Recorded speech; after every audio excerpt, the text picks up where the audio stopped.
Yeah, I grew up on, I guess what you would call a hippie commune, and we had about 75 people living on 10 acres. Um, there were three separate trailers. The men all lived in one, the women in another, and the kids in the third. And I remember when I was probably about 8 years old, it had been raining probably for, gosh, a week straight. And, it was the first day that it had stopped raining, but the ground was still really wet and muddy and just soaked.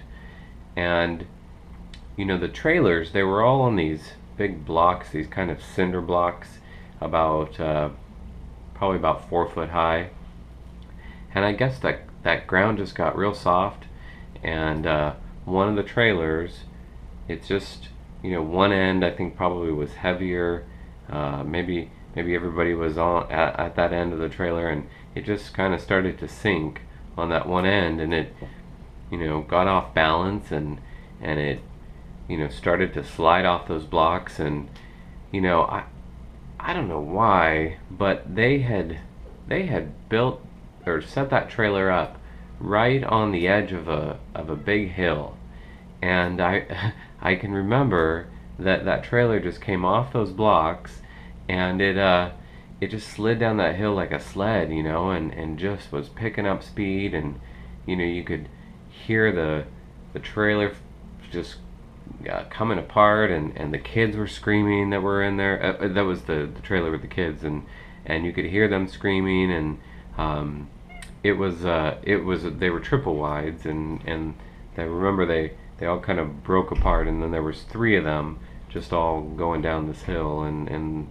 going in different directions, and things flying apart, and kids flying out, and when it finally got to the bottom and came to rest, it was just that trailer was just destroyed. It was just a mess, and you know unfortunately, uh, all but one of those kids died, and the only survivor was this girl, and it was so terrible. She was in a wheelchair for the rest of her life, I think, but it was just it was so awful. She used to, she came home finally from the hospital, and she was in that wheelchair, and she used to always say, "Chris, push me around, push me around." Oh gosh, it was so annoying. It's if you've ever tried to push a wheelchair in the woods, let me tell you, it's not an easy task. And uh, you know, it was kind of funny actually. It was a little bit ironic. Her name was Smiles. It was a hippie commune, and a bunch of hippie names. And there was Rainbow, Sunshine, uh, you know, Trees of Fire, and her name was Smiles. And she, when that when the trailer went down the hill, I probably shouldn't be laughing, but when the trailer went down the hill, she was in that middle section, and she flew out, and you know, kind of got beat up, and she got this big gash on the side of her face that went from like her side of her mouth up close to her eye, and caused this big scar. And so after that, I always called her Crooked Smiles, and it stuck. The rest of the people who lived there, they started calling her that too.